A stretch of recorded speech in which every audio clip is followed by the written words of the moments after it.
d'économie. Bonjour Nicolas. Bonjour. Vous allez nous parler du bonus écolo pour acheter une voiture électrique qui, oui, contre toute attente, va monter en juillet. Les bonus écolos qui vont monter, de combien ? Eh bien, il y a 3 types de bonus aujourd'hui en fonction des revenus. Alors, vous prenez les déciles de 1 à 5, la moitié de la population la moins riche, pas forcément pauvre, mais la moins riche. Là, c'était 4 000 € pour une voiture électrique neuve, ça va passer à 4 200. Ensuite, vous prenez les 3 déciles suivants, 6, 7, 8, donc les 30% au-dessus, un peu revenu moyen, on va dire. On était à 3 000 €. Là aussi, on va passer à 4 200 € au mois de juillet. Et vous prenez les 2 derniers déciles, donc les 20% les plus aisés, le décile 9, le décile 10. On était à 2 000 € et on va passer à 3 100 € pour acheter sa voiture neuve. L'idée, c'est bien sûr d'essayer de relancer le marché des ventes de voitures électriques, qui est quand même en forte baisse. Il baisse de 7% sur les 5 premiers mois de 2025, comparé aux 5 premiers mois de 2024. Et donc, il y a un projet d'arrêté qui va entériner ce que je suis en train de vous dire. Et d'ailleurs, à cette occasion, il faudra changer la sémantique. Ne dites plus bonus vert ou bonus écolo. Désormais, il faudra dire aide à l'achat d'une voiture électrique neuve. C'est la nouvelle appellation de cette subvention. Oh, j'ai hâte de voir les nouveaux acronymes. Bon, bref, comment l'État va financer cette mesure à un moment où il lance, et nous essayons tous de participer à la course aux économies. On rappelle, l'objectif, c'est 40 milliards d'efforts budgétaires, Nicolas. Comment il va faire ? Il va faire ça avec l'argent des autres, et plus l'argent public, tout simplement. Vous voyez bien, là, il y a eu la séquence MaPrimeRénov' suspendue, il y a eu le leasing social, ça arrive avec tambour et trompette au mois de janvier, et puis généralement, c'est patatras pendant l'année parce que les objectifs sont dépassés. Là, c'est l'histoire du bonus automobile qu'on avait tendance à faire reculer. Là, vous êtes quand même sur des éléments très concrets qui impactent la vie de beaucoup de Français et qui sont la démonstration d'un État qui est au bout de sa vie, qui est totalement fauché. C'est la raison d'ailleurs pour laquelle j'ai choisi ce titre. L'État français est vraiment fauché, plus que de titrer sur l'actu pure qui est le bonus écolo pour la voiture électrique. On a vraiment, si vous voulez, on est au mois de juin et les crédits sont cramés. Les crédits sont cramés pour des dispositifs qui sont des dispositifs qui infusent, pour reprendre un terme que vous utilisez souvent, la vie des gens. Alors, qui va payer l'histoire ? Bercy a plus d'argent. On va faire payer ça par de l'argent privé. On a inventé, il y a quelques années, un truc qui s'appelle les CEE, les certificats d'économie d'énergie. Objectivement, ça s'apparente à une forme de taxe carbone pour un secteur bien donné. Donc, on cible directement tous les fournisseurs d'énergie, électricité, fuel, gaz, pétrole, GPL, tous. Voilà. En France, principalement, ça s'appelle Engie, EDF, Total Energy, et on les fait payer.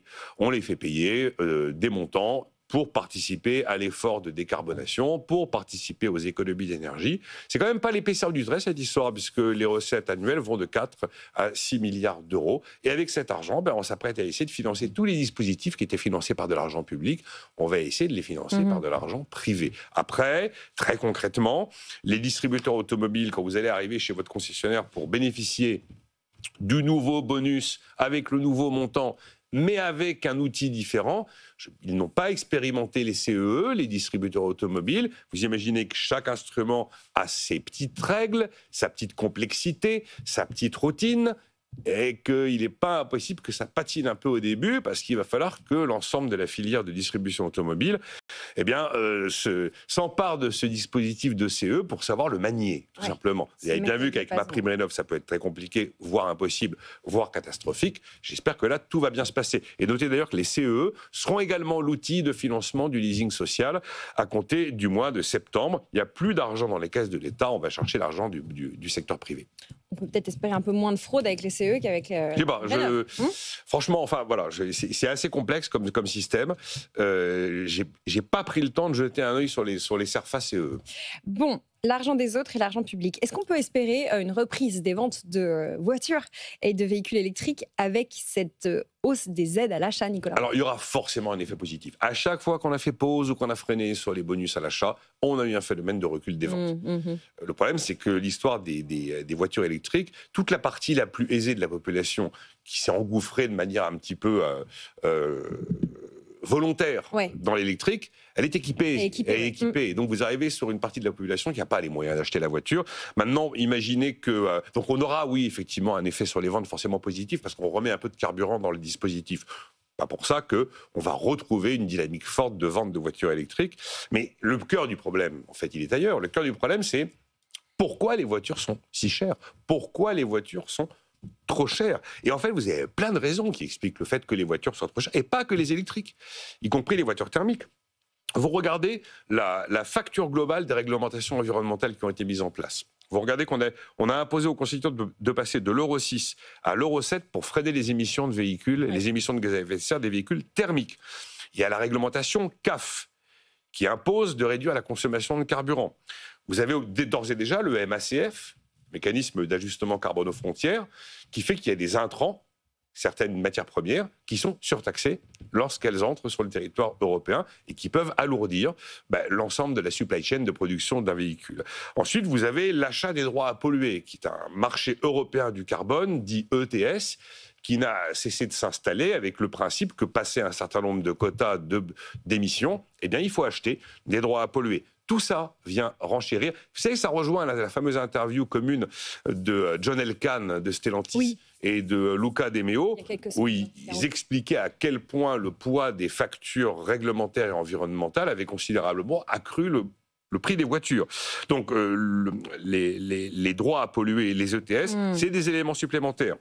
Il y a eu des réglementations en matière de recyclage des batteries. Construire une filière de recyclage des batteries, c'est un coût supplémentaire. Vous avez l'interdiction des PFAS, les fameux polluants éternels, tous ces produits chimiques qui se retrouvent dans beaucoup de produits et qui désormais sont frappés d'interdiction. Donc il faut trouver des solutions alternatives. Les normes de sécurité, bien sûr. Et puis aussi, là cette fois-ci, pour une fois, ce n'est pas la réglementation imposée au niveau européen et français, mais une montée en gamme quand même des véhicules avec une tendance forte à la production de SUV, pour essayer d'avoir des véhicules à plus forte marge, pour essayer de regonfler les marges des constructeurs.